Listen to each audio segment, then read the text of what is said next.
OK, bienvenue au podcast à Tonneau. J'espère que tout le monde va bien. Aujourd'hui, on va entamer cette ficheuse réfrigération-là. L'autre vidéo, l'image n'était pas bonne. C'était juste une introduction. J'ai fait une métaphore. Le chaud et le fret. Là, j'ai amélioré l'image. On est prêt, on embarque là-dedans. Les vidéos, ça seront pas trop longues parce que ça dure longtemps en réfrigération. 1 heure et demie, 2 heures. Des affaires de 10, 12, 15 minutes en masse. On y va, on est prêt. Ah, par la magie, dis-je bien la magie de la technologie, on est revenu, mais le lendemain, en plein jour. Je vais essayer ça, ouais, si on voit pas mieux, avec l'éclairage, hein, des fois, on travaille, on n'a pas le temps du jour. D'autres fois, on a le temps. Là, j'ai le temps. Puis, je vais essayer ça avec l'éclairage du jour, voir si la vision est meilleure. Bon, on va récapituler un petit peu, là, avec nos histoires qu'on a regardées. Les petits bonhommes, le sable, tout, on sait très bien. Hein, on va le répéter, ou hein, on sait très bien, il n'y a pas de petit bonhomme de même qui se promène et qui fait tout le temps. Tu t'en doutais, hein? Mais c'est temps pour essayer de comprendre, de faire avaler que euh, le fret n'existe pas. On a ici quelques petites affaires. On va faire un petit peu de pratique aujourd'hui. Euh, oui, on a aussi une tank de fréon. On a tout ce qu'il faut. Donc, on est prêt. On est, on est prêt à y aller. Hein? Fait que comme je vous ai dit, on a une belle tank ici de 134. Quelques petites affaires pour vous montrer comment ça fonctionne. OK? Fait que si on récapitule vite vite, on a parlé des BTU. OK? On a dit que c'était une British Thermal Unit. Bon, 18 000 BTU, exemple, ben c'est 18 000 BTU heure. En voulant dire en 1 heure, le système, il va évacuer 18 000 BTU. C'est pour évaluer la force. C'est sûr qu'un 5 000 BTU va être moins fort qu'un 18 000, que le 18 000 va être moins fort qu'un 30 000. Fait que ça nous aide à, ben, moi, j'ai besoin d'un système de temps de BTU pour tant de, bon, OK. Ça, c'est réglé pour ça. Pour commencer tranquillement, faut comprendre on vit sur une terre, qu'elle soit plate, ronde, hexagonale, triangulaire, armement balance de ça. L'histoire est que il existe une pression atmosphérique. Pression atmosphérique, c'est quoi ça? C'est parce il y a une gravité. Il y a une gravité. On a une gravité, regarde. Quand même, quelqu'un m'astinerait. Non, non, ça, c'est pas vrai. Ben, je regrette. Si je saute des airs, je suis attiré. On appelle ça la gravité. Je suis attiré vers le sol. Fait qu'est-ce que ça a pour effet de faire? C'est que l'atmosphère, ben, est attirée vers cette terre-là, donc est compressée, est écrasée, donc ça fait une pression atmosphérique. En météo, ils se servent de ça, haute pression, basse pression, bon, ils vont pas être prédire s'il va y avoir des vents, bon, on embarquera pas dans la météo.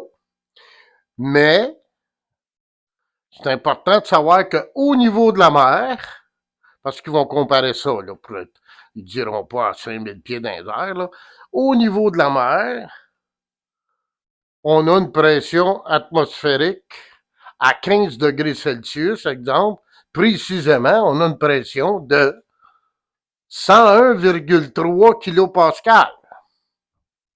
Pression atmosphérique. 1 ATM. Ça, c'est au niveau de la mer. Si on s'élève, exemple, à 5500 pieds dans les airs, ben, la pression atmosphérique, elle va être de moitié. Il y a moins de pesanteur sur toi qui s'en vient, là. Plus t'es bas, plus comme dans l'eau. Dans l'eau, si tu descends trop bas, à un moment donné, hein, tu peux être écrasé parce que la pesanteur de l'eau, c'est pas de l'air. Là, on parle de l'air, mais l'eau, c'est bien plus pesant si on se promène avec une chaudière d'eau. Hein? Bon. Fait que c'est important de savoir qu'on a une pression atmosphérique. Fait que qu'est-ce qui arrive avec la pression atmosphérique? C'est que si on prend de l'eau, je me suis grillé de crayon, hein, en passant, là, moi, les affaires de crayon, là, qui marchent pas. Fait que l'eau, A, U, qui est représenté par H2O, son, son composé chimique. L'eau à 0, PSI, gauge. Là, c'est quoi ça? Là, j'ai dit qu'il y avait 101 kilopascal. Ben là, mes cadrans à moi, du site, là, ben, ils marquent pas 101 kilopascal. C'est pas un baromètre. OK? Fait que quand je dis PSI gauge, là, la pression qu'on ressent là, en ce moment, là, je le sais qu'on a 101 kilopascal, mais pour moi, pour mes cadrans, zéro. Ah, parce que c'est ça. Hein? Fait qu'à 0 PSI gauge, l'eau. Ah boy! Tout le monde sait pas mal ça. Hein? Son point d'ébullition à l'eau, c'est 100 degrés Celsius. 212 degrés Fahrenheit, parce que de temps en temps, en réfrigération, on aime bien ça parler en Fahrenheit. Hein? Bon, 100 degrés Celsius, 212 degrés Fahrenheit, à 0 PSI. Fait que ça veut dire que si je prends de l'eau, puis je l'emmène, là, vous faire bouillir ça ici d'en face, là, puis je mets un thermomètre dedans, à 100, puis à 212, à 100, elle va bouillir. En vapeur, elle va bouillir. Vous allez dire que c'est que ça fout là-dedans en réfrigération? Ah, t'as peu. T'as peu. Voilà. Ils ont découvert.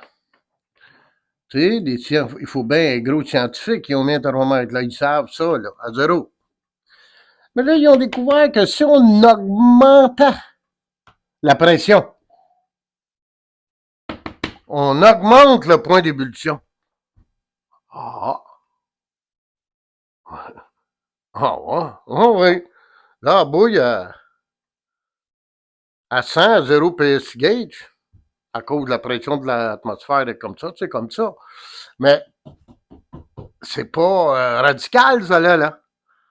Si je m'en vais au sommet du mont Everest, m'en vais au sommet du mont Everest, on devrait avoir comme 31 de pression de kilopascal. L'eau bouille, elle va bouillir à 71 degrés au lieu de 100. Ah, on a changé la pression. C'est pas la même pression. Donc, elle va bouillir plus vite. Au mont Everest, en haut, au top. Parce que on a élevé, la pression a changé. C'est un petit peu pour essayer de comprendre. Fait que qu'est-ce qu'ils ont fait avec ça? Tu vas avoir comme un presto. On appelle ça, nous autres, un presto. C'est un poêle. Il vient, là, du barrer, là. Il barre comme ça. Il y a un trou sur le dessus avec une pesée. Puis quand ça bouille, ça va Fait que tout le monde sait que si je fais cuire du blé d'Inde, c'est universel, ça, c'est mondial. Je fais bouillir de l'eau, je mets du blé d'Inde dedans. Ben, on sait que c'est 18 minutes, 20 minutes, 18, 20 minutes, le blé d'Inde. Mange-le pas au bout de 10 minutes, il va être trop dur, il sera pas cuit. C'est ça, c'est pas compliqué. Mais dans le presto, tu vas mettre du blé d'Inde avec le petit pois, Ben, au lieu de prendre 18-20 minutes, il va peut-être en prendre 12 minutes. Hein? Il cuit plus vite. Il cuit plus vite. Comment ça? C'est pas magique, ça, là. Mais non. Parce que, ils ont calculé, ils ont mis ce petit poids-là dessus, là, c'est calculé, le poids, là, qui va dessus, au bout du presto. Ça dépasse pas 15 livres de pression. Si je mettrais mes cadrans dessus, lui montrer à 15. 15 livres de pression. C'est la loi. C'est une loi. T'as pas le droit d'aller plus que 15 livres. Pourquoi? Le commun des mortels, il fait ça, il joue avec ça. Ils ont calculé, quand tu mets le poids, ben l'eau, à force, elle peut sortir. Il faut qu'elle fasse lever le petit poids, là. Ils ont calculé que ça ira pas plus haut que 15 livres. Pourquoi? Parce que ça peut venir dangereux. Ça va te péter dans la face si ça monte, ça là, à 200-300. Fait qu'il faut. Fait qu'ils ont mis ça à 15 livres. En haut de ça, en haut de cette pression-là, ça prend un mécanicien de machinerie fixe pour opérer ça. Hein, ils appellent ça un MMF. Mécanicien de machinerie fixe. C'est quelqu'un qui va opérer les machines qui fonctionnent en haut de 15 livres. Là, ça veut dire pourquoi là, tu parles de ça? Ben, les ballers, les fameux ballers dans le temps, là. Ben, dans le temps. C'est parce qu'aujourd'hui, ils sont rendus électriques. C'est bien différent, la technologie. Mais hey, avant, ils marchaient au charbon tout le temps. Anyway, ils faisaient chauffer l'eau là-dedans, puis ils montaient ça jusqu'à 120 livres. On n'est pas à 15 livres, là. 120 livres. C'est pour ça que ça prend un mécanicien MMF. Parce que là, tu s'en viens de dangereux, faut que le gars sache ce qu'il fait, hein? Bon. Mais à 120 livres, pourquoi il faisait ça? Ben, il y avait de la vapeur qui pouvait aller jusqu'à 600 degrés Fahrenheit. 600 degrés, comment? Ça commence à être chaud, ça, là. Fait que là, il y avait du pouvoir. Il pouvait chauffer un building, t'allais là. Il chauffait un building avec ça. Parce que si t'arrêtais à 212, t'aurais chauffé le premier étage, peut-être, puis encore, tu serais pas rendu en haut, hein, à 10 étages. Tu comprends? Fait que c'est du power. Fait que plus que t'élèves la pression de l'eau, ben, plus que t'élèves sa température. Parce que ici, là, à 212, la vapeur qui sort de là est à 212. Est à 100 Celsius. Pas plus que ça. Ben oui, mais c'est ça. Parce que t'es pas pressurisé. D'où, on va y aller vite vite là-dessus, chaleur latente, chaleur sensible. Autrement dit, tu peux avoir de la glace à 32 degrés Fahrenheit, 0 Celsius, tu peux avoir de la glace, puis tu peux avoir de l'eau à même température. Ah, oui, tu peux avoir de l'eau ou de la glace. Chaleur latente, chaleur sensible. Elle va se... Et m'emmener là, ça se transforme. La même chose que ça fait en vapeur. Tu as de l'eau à 212, tu as de la vapeur à 212. Excusez, là, chaude de Celsius puis Fahrenheit, là. Moi, j'ai été élevé dans le Fahrenheit. Mais je le compare. OK? Je le compare. Le 100 degrés Celsius, c'est 100 degrés, ça va te donner de vapeur. Tu n'auras pas plus chaud. Tu auras beau bouillir ça, mettre le feu en dessous de ça, puis le laser, fais ce que tu veux. C'est ça. C'est pas plus que ça. Tandis que si tu t'élèves, tu vas jouer avec la pression, et là, à ce moment-là, tu vas aller chercher beaucoup plus de chaleur. Ça, pas trop compliqué. Seulement, c'est à méditer et à comprendre. Bon, OK? On va aller chercher une guenille. Hein? Bon, la caméra ne me suit plus. Eh, bâtin. Je te dis que c'est dur, la technologie aujourd'hui. Hein? Qui dure, hein? Je te dis. Bon, on va effacer. Ça va peut-être prendre du jus. Là. Hein? Hein? On va en enlever un peu. Tu sais, mettons, si j'aurais 50 tableaux, ben, on n'aura pas besoin d'effacer. Hein? Mais ça, c'est pratique. Hein? Ça, je mets ça sur le mur, marque mes jobs là-dessus.